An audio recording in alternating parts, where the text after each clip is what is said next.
Shalom saudara, tema kali ini kita akan membahas tentang hidup dan cara kematian orang Kristen. Tidak sedikit orang percaya, khususnya para pelayan Tuhan yang setia, berpulang karena serangan wabah COVID-19. Kemudian banyak orang bertanya, apa yang salah? Kenapa? Kok bisa? Orang seringkali mengaitkan cara kematian seseorang dengan kehidupannya. Kematian adalah hal yang tidak terhindarkan dari kehidupan semua makhluk hidup di dunia termasuk manusia. Ada dua pandangan, yaitu yang pertama pandangan orang yang saleh pasti meninggal dengan cara terhormat, seperti mati dengan tenang, tidak menderita kesakitan saat-saat terakhir dengan kondisi baik. Pandangan yang sebaliknya yaitu orang yang berdosa besar. Mereka meninggal dengan cara yang hina. Maksudnya matinya menderita sendirian di saat-saat terakhir dan mengenaskan meninggal karena kecelakaan atau korban kriminal. Benarkah kedua pandangan tersebut? Tentu saja pandangan tersebut salah. Alkitab mencatat Tuhan Yesus sendiri diperhadapkan dengan pertanyaan dan situasi yang mirip. Dalam Lukas 13 ayat 1 sampai dengan 5 terjadi peristiwa matinya peziarah di Yerusalem yang dibunuh oleh Pilatus dan darahnya dicampur dengan korban darah yang akan dipersembahkan.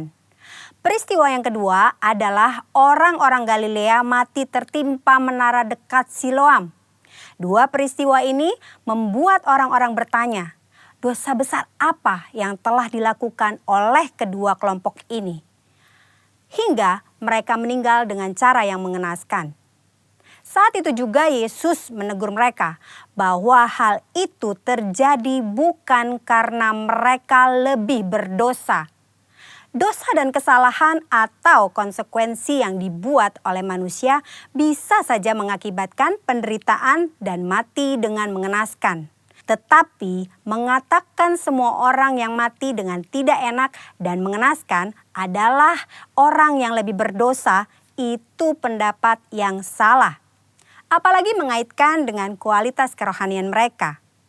Tuhan Yesus mengajarkan di Lukas 13 ayat 1 sampai dengan 5. Yang pertama, cara mati seseorang tidak menunjukkan kualitas hidupnya. Mungkin saja orang yang berdosa bisa mati atau meninggal dengan cara yang tidak enak dan menderita. Tetapi bukan selalu bila seseorang meninggal dengan cara yang tidak enak, artinya pasti karena ada dosa besar yang dilakukan. Jangan mengaitkan cara kematian seseorang dengan kualitas hidupnya. Yesus berkata dengan tegas, jikalau tidak bertobat bisa binasa dengan cara yang tidak enak, bahkan menderita untuk selama-lamanya. Yesus menekankan bahwa penting diperhatikan adalah pertobatan, bukan cara meninggal seseorang. Yang kedua, kualitas hidup seseorang akan berkonsekuensi pada kekekalan. Selain pertobatan, hal yang sama penting adalah menghasilkan buah-buah dalam hidup. Perhatikan perumpamaan pemilik kebun anggur dalam Lukas 13 ayat 6 sampai dengan 9. Si pemilik kebun anggur mengetahui bahwa ada pohon anggur yang tidak berbuah dan ia memberi perintah untuk ditebang. Namun si pengelola kebun meminta kesempatan untuk pohon itu dibiarkan hidup. Dan jika sudah diberi kesempatan masih tidak berbuah, pohon itu segera ditebang. Maksudnya adalah kita masih hidup. Artinya kita diberi kesempatan untuk mengalami pertobatan dan menghasilkan buah. Jika tidak, kita akan dibinasakan. Waktu yang Tuhan berikan harus kita responi dengan pertobatan dan berbuah. Saudara, jangan salah fokus dengan mempertanyakan bagaimana cara seseorang meninggal. Sebaiknya kita meresponi kesempatan hidup yang Tuhan berikan. Yang pertama, kita fokus pada pertobatan dan menjalani hidup yang menghasilkan buah. Agar kita tidak mengalami hukuman dan penderitaan kekal. Yang kedua, tidak ada hubungan langsung antara cara seseorang mati dengan kerohanian yang dijalani selama hidupnya. Yang ketiga, cara orang percaya mati adalah kedaulatan Tuhan yang tidak dapat diselami oleh manusia. Tetaplah percaya dan serahkan diri kepada Tuhan. Percayalah, tidak ada keputusan Tuhan yang salah. Saudara, kita tidak boleh menilai bahkan menghakimi seseorang melalui cara kematiannya. Sebagai contoh, memperkatakan sudah rajin beribadah, berpuasa, berbahasa roh, kok bisa mati karena COVID-19?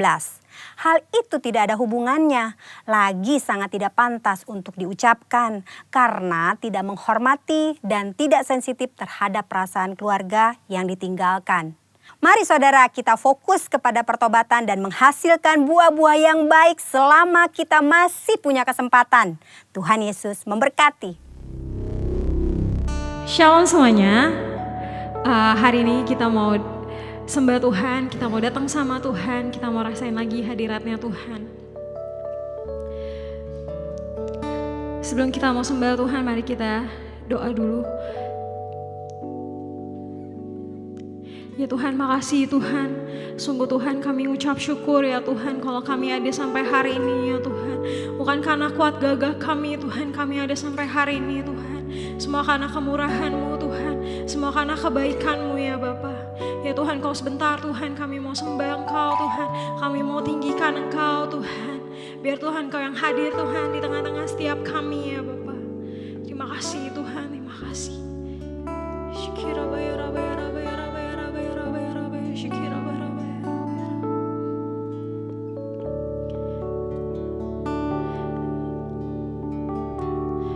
Bagi Dia segala pujian, hormat serta syukur kekal selamanya.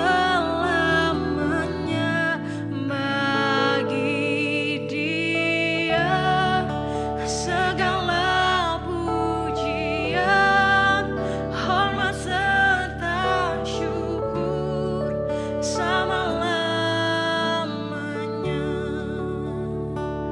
Dia Yesus Tuhan, Dia Yesus telah mati bagiku. Dia Tuhan selamatkan hidupku. Bagi Dia sembahku, tak dapat ku balas kasih-Nya. Dia angkatku jadi anaknya. Dia ubahkan segala hidup Tuhan.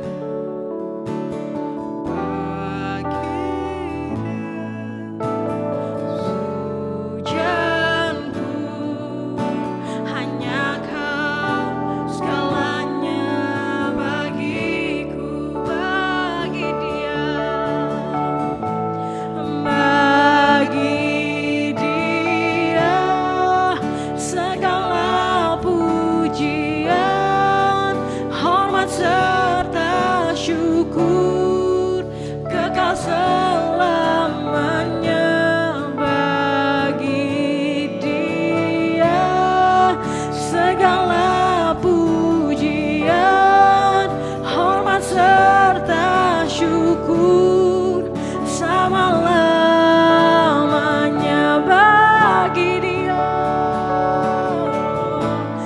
bagi Dia segala pujian, hormat serta syukur kekal selamanya.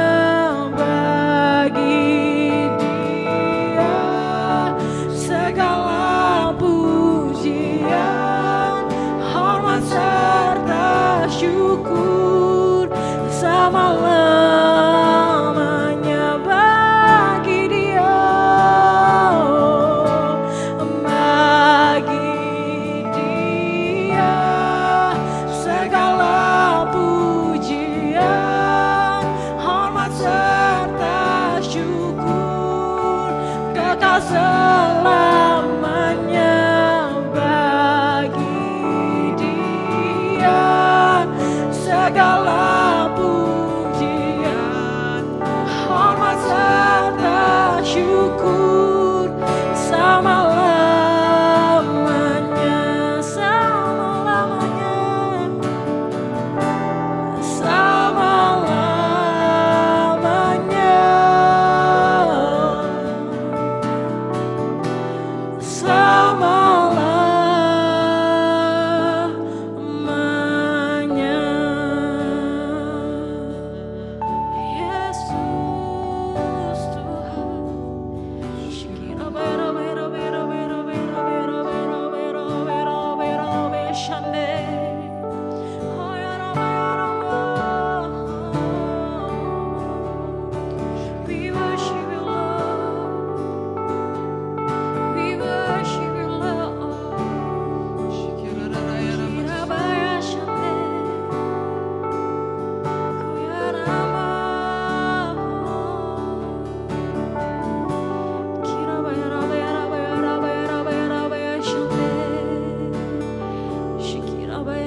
menyatakan Roh Kudus-Mu Tuhan. Ya Tuhan. Your glory, God, is what our hearts longs for, to be overcome by your presence, Lord. Holy Spirit, you are welcome here. Come flood this place and fill the atmosphere. Your glory, God, is what our hearts longs for, to be overcome by your presence, Lord. Holy Spirit, you are welcome here. Ya Tuhan, kami mau undang Roh Kudus-Mu Tuhan. This place and fill the atmosphere. Your glory, God, is what our hearts longs for, to be overcome by your presence, Lord. Holy Spirit, you are welcome here. Come flood this place and fill the atmosphere. Your glory, God, is what our hearts longs for, to be overcome by your presence, Lord. Holy Spirit, you are welcome here. Come flood this place and fill the atmosphere. Your glory, God, is what our hearts longs for, to be overcome by your presence, Lord.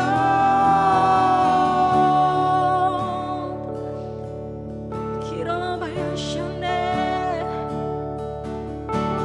kirabaya shande. Kau yang layak Tuhan. Kau yang rabaya shande. Kau yang rabaya, rabaya, rabaya, rabaya, rabaya, rabaya, rabaya, rabaya, rabaya, rabaya, rabaya, rabaya. Shikira bara bara bara bara bara bara bara. Shikira bara rabaya, rabaya shande.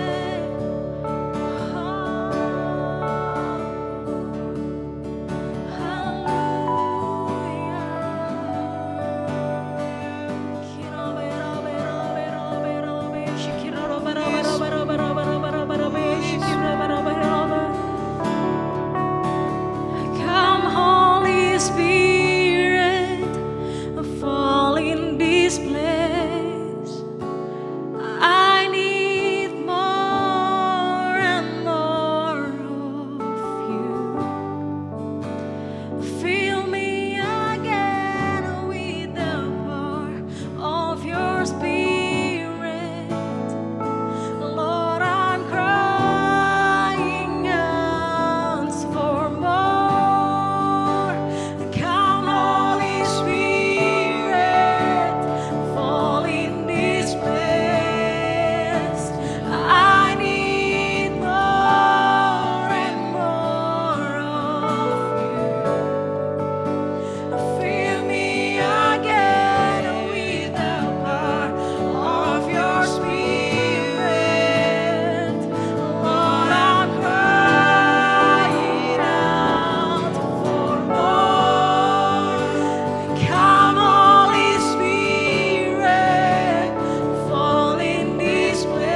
your spirit.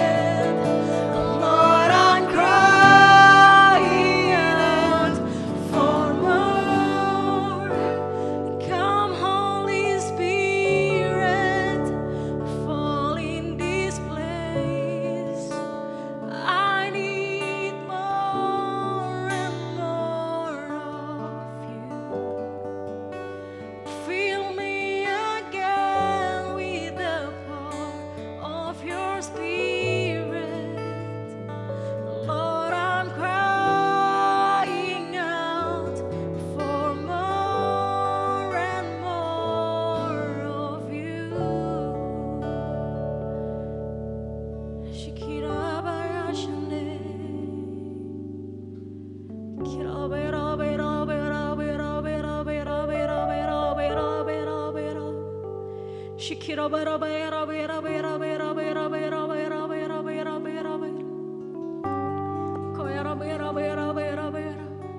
Ya Tuhan, makasih Tuhan, makasih Tuhan.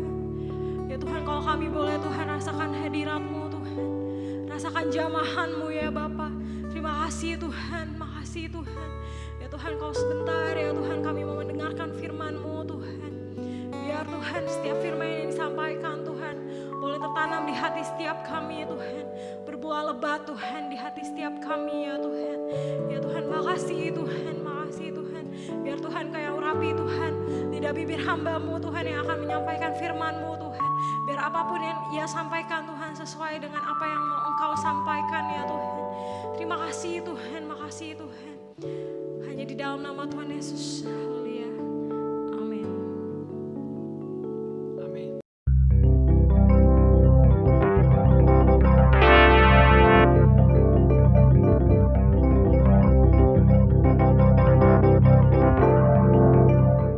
Matoka yara mashika yara borabakana yara boshaka yara borabakata karamashanda kina wori borabakana yara boriarba yara bayara bakata karabashanda rekoto goshika yara bori borabakana yara mashika yara borabaka yara mashanda. Saudara yang ada di rumah-rumah, mari angkat tangan berdoa dalam roh. Orabata kuriyara bashika yara bakuriyara bayala bayala bayala bayala bayala bayala uriyara bayala bayala bayala bayala bayala bayala urabata kuriyara bashika yara.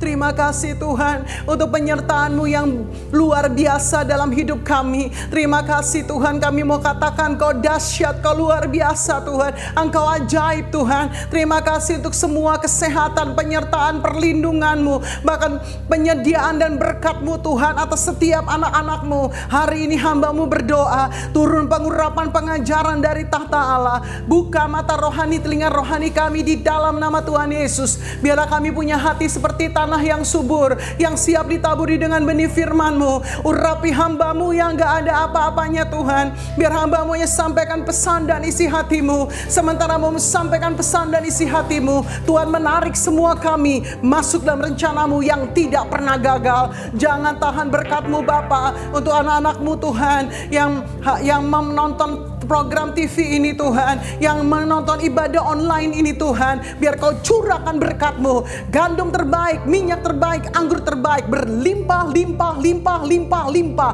di dalam nama Tuhan Yesus. Dan hamba-Mu berjanji, segala pujian, hormat, kemuliaan hanya bagi nama Yesus Kristus Tuhan Allah yang hidup, yang siap diberkati oleh firman Tuhan. Sama-sama katakan, amin. Shalom saudara. Bagaimana kabar saudara? Saya percaya hari-hari ini walaupun dalam kondisi PSBB, kita semua terus punya roh yang menyala-nyala. Yang setuju katakan amin. Haleluya. Bapak Ibu Saudara, hari-hari ini adalah hari-hari setelah kita mengalami yang namanya Pentakosta tanggal 31 Mei yang lalu. Saya percaya Pentakosta yang kita rayakan 31 Mei bukan hanya sekedar pencurahan Roh Kudus pada tanggal 31 Mei, tetapi hari-hari ke depan ini, saudara dan saya yang lapar dan haus akan Tuhan, yang terus menanti-nantikan Tuhan, yang rindu mendapatkan pencurahan Roh Tuhan, pasti akan terus dipenuhi dengan Roh Kudus. Pasti akan terus diurapi dengan dahsyat. Yang setuju katakan amin. Nah, Bapak Ibu Saudara, hari ini saya mau share pada saudara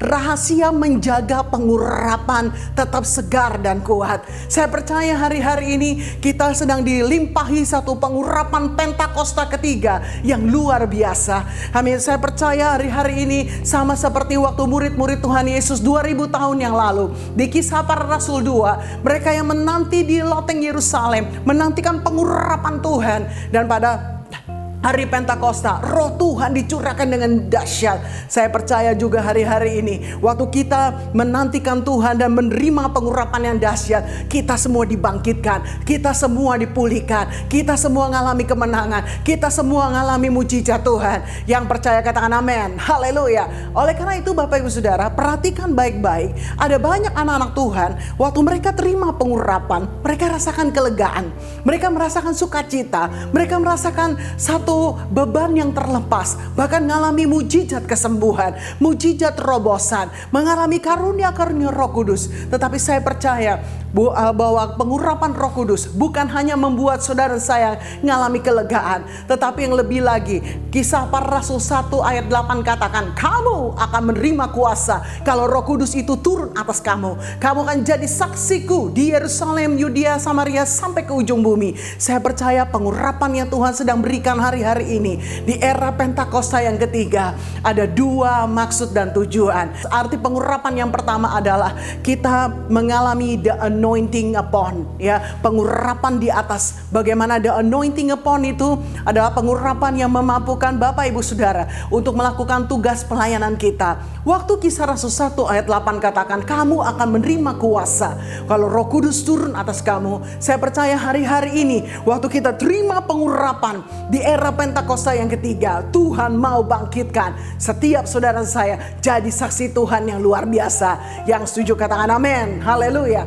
Nah, oleh karena itu selain daripada pengurapan yang memampukan kita untuk melakukan tugas pelayanan, menjadi saksi Tuhan, mungkin sebagai worship leader, sebagai pendoa, sebagai gembala cool yang ada, sebagai pelayan Tuhan, untuk kita melakukan sesuatu dengan tugas pelayanan yang Tuhan berikan. Tetapi ingat baik-baik, ada pengurapan yang kedua, yaitu the anointing within. Ya, the anointing within, pengurapan yang kedua ini bicara tentang pengurapan di dalam diri kita. Waktu Roh Kudus dicurahkan dalam hidup kita, saya percaya bukan hanya the anointing upon untuk kita melakukan tugas pelayanan, jadi saksi Tuhan, menuai banyak jiwa. Tetapi yang kedua, the anointing within, yaitu pengurapan yang merubah hidup kita, merubah karakter kita, supaya kita benar-benar makin serupa dengan Kristus. Yang setuju katakan amin. Haleluya. Bapak Ibu Saudara, saya ingat benar satu hari setelah saya pelayanan, ya, satu siang, ya, begitu lelah hari itu, saya berpikir, aduh, enaknya saya mau makan siang di mana gitu ya. Saya ingat banget di daerah tempat saya melayani itu ada sebuah rumah makan yang shabu-shabu, rebus-rebus begitu. Ya, saya pikir ya udah, saya mau refresh, saya mau makan siang, ya, saya mau enjoy waktu untuk saya menikmati makan siang sendiri. Nah, hari itu saya pergi, siang itu saya pergi ke rumah makan itu. Setelah semua disiapkan dengan sup tom yum, ya, ada pancinya, ada kompornya, dan semua makanan yang harus dimasukkan ke dalam panci itu sudah disiapkan. Ada sayurnya, ada ikan, dan lain sebagainya. Saya mulai memasukkan satu persatu ke dalam panci tersebut karena kuahnya sudah bergolak. Ya, nah sementara saya lagi mempersiapkan makanan ini, tiba-tiba ada seorang mahasiswi, ya, seorang mahasiswi yang badannya besar, dia pakai ransel, dia mau duduk di sebelah meja saya. Kebetulan meja tempat sebelah saya ini kosong, Bapak Ibu. Nah, apa yang terjadi? Anak muda ini, mahasiswa ini dengan ranselnya, dia berusaha untuk memasuki berjalan atau berusaha untuk melewati batas antara meja saya dengan mejanya dia. Ya, jaraknya sangat sempit, Bapak Ibu. Ya, dia geser-geser, miring-miring, geser, berusaha untuk duduk. Dan yang luar biasa, begitu dia posisinya dari geser mau duduk, ya, karena di meja sebelah saya itu ranselnya begitu begitu cepat, ya, begitu cepat membalik seperti tubuhnya yang membalik. Akhirnya Pak ransel yang besar itu kena panci yang di depan saya dan itu tumpah dan basah semua.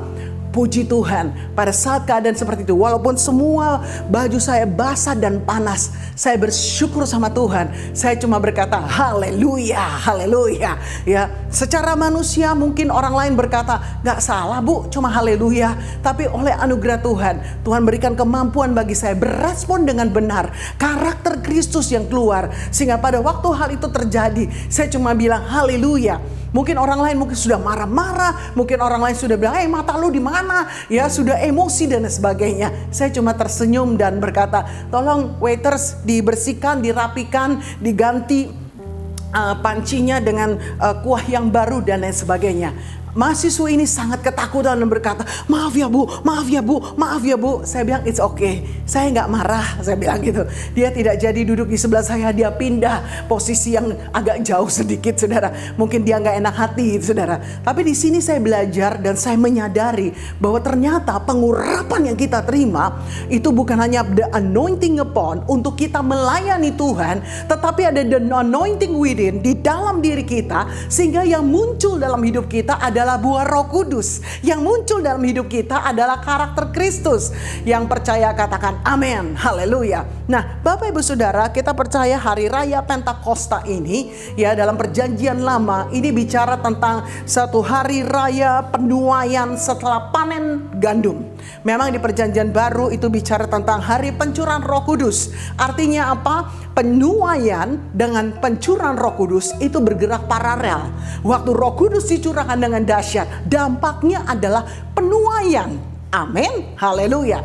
Nah, kita lihat sama-sama, waktu Bapak Ibu Saudara menerima pengurapan Roh Kudus, kita menerima kuasa Roh Kudus, saya percaya itu bukan hanya sekedar untuk hidupmu dan hidupku ngalami sukacita, ngalami kelepasan, ngalami mujizat, ngalami kemenangan, ngalami terobosan, tetapi lebih lagi Tuhan mau kita pelihara pengurapan yang Tuhan berikan supaya kita menjadi saksi Kristus yang dahsyat. Amin. Nah, kalau kita melihat dari Matius pasal 25, bagaimana ada gadis bodoh dan ada gadis bijaksana. Alkitab berkata 5 gadis bijaksana adalah gadis yang membawa pelita yang menyala dan punya persiapan atau persediaan minyak.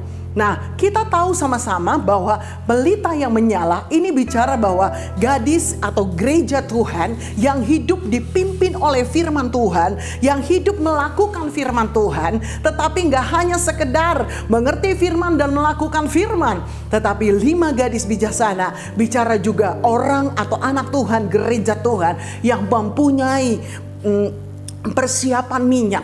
Minyaknya itu tidak hilang, minyaknya tidak bocor. Ya, Bapak Ibu Saudara, perhatikan baik-baik. Ada 3 hal yang bisa membuat pengurapan itu ada terus di dalam hidup kita.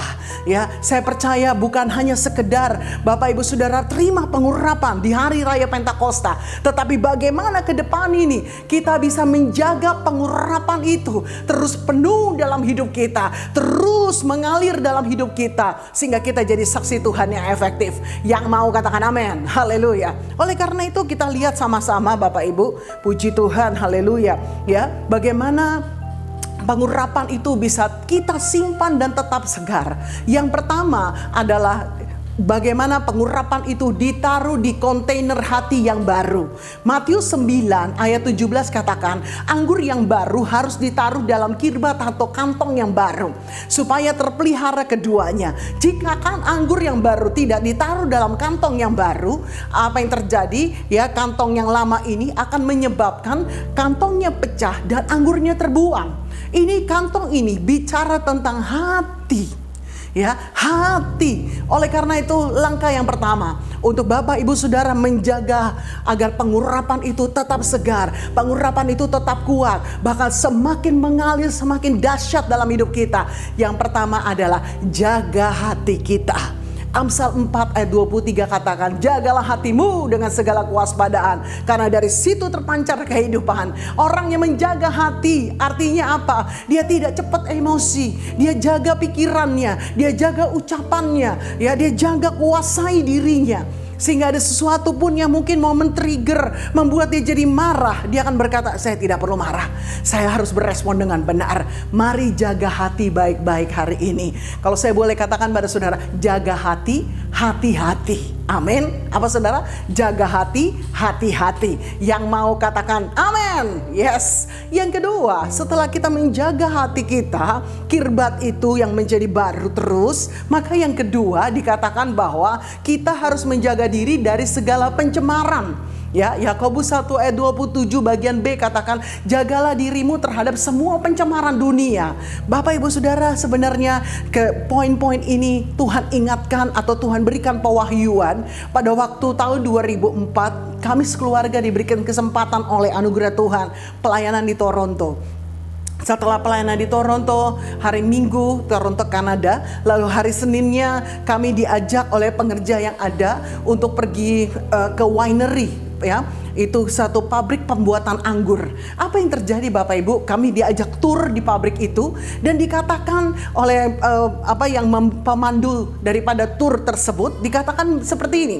Ya, anggur-anggur yang sudah matang dipetik dari kebun anggur, lalu kemudian itu dicuci, lalu diperas. Ya, anggur-anggur yang matang dicuci yang bagus kualitasnya dan diperas. Setelah air anggur ini diperas, maka untuk mendapatkan hasil anggur yang berkualitas dan maksimal, air anggur ini harus ditaruh dalam satu kontainer yang steril, Bapak Ibu. Saya percaya kontainer yang steril itu bicara tentang kantong hati, kirbat hati, Bapak Ibu Saudara dan saya yang murni di hadapan Tuhan. Yang setuju katakan amin. Kenapa Bapak Ibu harus ditaruh di kontainer atau tempat yang steril? Kalau kontainer tersebut tidak steril, apa yang terjadi? Maka anggur yang baru diperas, yang walaupun manis dan kualitasnya bagus, begitu ditaruh dalam kontainer tersebut, misalnya kontainer tersebut itu sudah ada bakteri, udah ada virus, udah ada sesuatu, ya, dampaknya adalah anggur tersebut akan mengalami perubahan, tidak lagi jadi manis, mungkin terpengaruh dengan kondisi daripada kontainer tersebut. Hal yang sama waktu kita terima pengurapan Tuhan, anggur yang baru dari Tuhan, ya, kalau kita tidak punya kirbat hati yang baru, apa yang terjadi? Pengurapan yang Tuhan berikan dalam kehidupan kita, di kantong hati yang maaf, mungkin masih ada jamur kesombongan, masih ada bakteri kepahitan, masih ada lagi virus sakit hati. Apa yang terjadi? Ya, pengurapan yang kita terima tidak akan tinggal tetap dalam hati dan hidup kita. Pengurapan yang kita terima itu akan mudah sekali bocor. Begitu kita ingat kita belum bereskan hati, kita masih kepahitan mungkin, kita mungkin masih ada kesombongan, maka pengurapan yang kita terima itu akan membuat hati kita menjadi sesuatu yang gak enak. Ya, pengurapan yang kita terima itu akan, karena hati kita gak beres, maka pengurapan itu akan bocor. Kita mulai lagi ngomong yang negatif, kita mulai lagi mungkin memperkatakan hal-hal yang sehubungan dengan kepahitan dan lain sebagainya. Oleh karena itu dengar saudara, selain daripada yang pertama ditaruh di kontainer yang steril, ditaruh di kirbat hati yang baru, ditaruh di kantong hati yang baru, maka yang kedua yang kita perlu perhatikan adalah ditutup rapat-rapat terhadap pencemaran. Ya, di winery itu dijelaskan bahwa anggur yang sudah ditaruh dalam kontainer yang steril itu harus ditutup rapat-rapat supaya tidak ada kontaminasi. Bapak Ibu Saudara, di udara yang seperti ini ada banyak kontaminasi, ada virus, ada bakteri, ada debu, ada macam-macam hal. Ya, waktu anggur yang di dalam kontainer yang steril tidak ditutup rapat-rapat, maka debu yang ada bisa masuk, maka virus yang ada bisa masuk, bakteri yang ada bisa masuk, dan ini menyebabkan kualitas anggur tidak lagi manis. Oleh karena itu, apa aplikasinya dalam hal rohani dan kehidupan kita? Yakobus 1 ayat 27 katakan, tutup diri kita, jaga diri kita dari pencemaran dunia. Jangan sampai ada pencemaran dunia, ya. Mungkin itu dari mata kita, apa yang kita tonton. Perhatikan Bapak Ibu, biar yang kita tonton itu kudus di hadapan Tuhan. Apa yang kita dengar, jangan dengar-dengar yang hoax, jangan dengar-dengar yang membuat iman kita lemah, jangan dengar-dengar mungkin gosip, ya. Digosok makin sip kata dunia. Tapi saya percaya gosip tidak akan membuat iman kita bangkit. Ya, kita harus tutup rapat-rapat rapat-rapat dari pengaruh-pengaruh dunia, musik-musik dunia, hal-hal dunia yang membuat iman kita bukan menjadi bangkit, malah menjadi semakin lemah. Oleh karena itu saudara, selain daripada yang pertama, kibat hati kita baru. Yang kedua, tutup rapat-rapat dari pencemaran yang ada. Yang ketiga, ternyata Bapak Ibu, anggur yang sudah ditaruh dalam satu kontainer steril, ditutup rapat-rapat, anggur ini harus ditaruh dalam satu ruangan, dalam satu suhu udara tertentu. Saya ulangi, dan ditaruh dalam ruangan dalam suhu udara tertentu, ya, diatur suhu temperatur tertentu di dalam ruangan itu dalam jangka waktu yang lama. Semakin lama anggur yang ditaruh dalam temperatur tertentu, maka semakin manis anggurnya, semakin bagus kualitasnya. Suhu udara direndam atau ditaruh dalam satu suhu temperatur tertentu. Walaupun ini dalam barel-barel atau kontainer-kontainer yang tadi, ya, tapi ditaruh dalam suhu udara tertentu. Saya percaya analoginya adalah ini bicara tentang bagaimana saudara dan saya yang sudah terima pengurapan yang baru, anggur yang baru dari Roh Kudus, anggur pencurahan Pentakosta yang ketiga. Kita ditaruh di kirbat hati yang baru, ya, yang ditutup rapat-rapat dari semua pencemaran dunia. Lalu kita yang ketiga adalah tinggal tetap dalam hadirat Tuhan. Amin. Semakin Bapak Ibu sudah tinggal tetap dalam hadirat Tuhan, kita terus dalam persekutuan dengan Tuhan, kita terus dalam keintiman dengan Tuhan, kita memuji menyembah Tuhan, baca Alkitab, jaga kekudusan, dengar suara Tuhan dan taat. Maka saya percaya pengurapan yang Bapak Ibu Saudara terima itu akan membuat kita tetap, pengurapan itu akan ada di dalam diri kita, itu akan tetap kuat, tetap manis, ya. Pengurapan yang Tuhan berikan itu akan terus meningkat, meluap dan menjadi berkat buat orang lain. Amin. Haleluya. Oleh karena itu perhatikan baik-baik. Di era Pentakosta yang ketiga ini, Tuhan rindu saudara dipakai Tuhan dengan dahsyat. Ibu Cindy Jacob katakan bahwa hari-hari ini setelah Pentakosta yang ketiga, hari raya Pentakosta yang hari-hari ini kita sedang sama-sama ada di dalamnya. Dikatakan bahwa ke depan ini setelah Pentakosta ketiga, pencurahan Roh Kudus yang dahsyat, Ibu Cindy Jacob nubuatkan, maka ke depan ini akan muncul banyak murid-murid Kristus, ya, akan muncul murid-murid Tuhan yang dibentuk dengan luar biasa. Oleh karena itu pastikan saudara sudah terima pengurapan Tuhan, engkau bukan hanya anggota jemaat biasa, engkau bukan hanya sekedar pengerja biasa, atau engkau bukan hanya sekedar orang Kristen biasa, tapi engkau dan saya jadi murid Tuhan Yesus yang mau katakan amin. Oleh karena itu bagi saudara yang belum ada di Kul atau belum ada di Komsel, mari masuk di Kul-Kul yang ada supaya kita dibentuk jadi murid Tuhan. Kita dibentuk dalam Komsel yang ada supaya muncul murid Tuhan yang berkualitas. Bukan hanya engkau jadi murid Tuhan, tapi engkau juga memuridkan murid-murid Kristus yang lainnya, memuridkan jiwa-jiwa baru. Dan saya percaya di era Pentakosta yang ketiga, waktu kita bangkit jadi murid Tuhan dengan pengurapan yang kita jaga dengan luar biasa, kita siap bergerak memenangkan jiwa sebelum Yesus datang untuk kedua kali. Yang percaya katakan amin. Haleluya. Mari kita berdoa. Hurrebo shikarabodo karama shandakanata karama. Reko shikaka yaraba karaba yaraba. Uriaraba shikaya raba kuriaraba yaraba yaraba yaraba yaraba yaraba. Uriaraba shikaya yaraba yaraba yaraba. Tuhan taruh dalam hati saya, ada beberapa di antara saudara, engkau sedang ngalamin mungkin hati yang pahit, kepahitan. Engkau mungkin sedang mengalami hati yang penuh dengan amarah. Hari ini lepaskan pengampunan, lepaskan kemarahan. Yang kedua, ada beberapa di antara saudara, mungkin kau sedang kecewa, mungkin kau sedang putus asa. Mari tanggalkan kecewamu, tanggalkan putus asamu.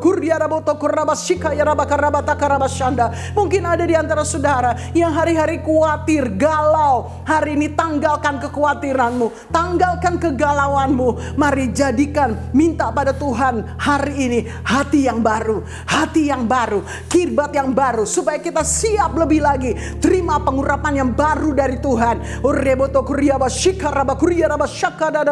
Mari buka tangan saudara, mulai berbahasa roh. Buka tangan saudara yang belum bisa bahasa roh, panggil Yesus, Yesus, Yesus, Yesus.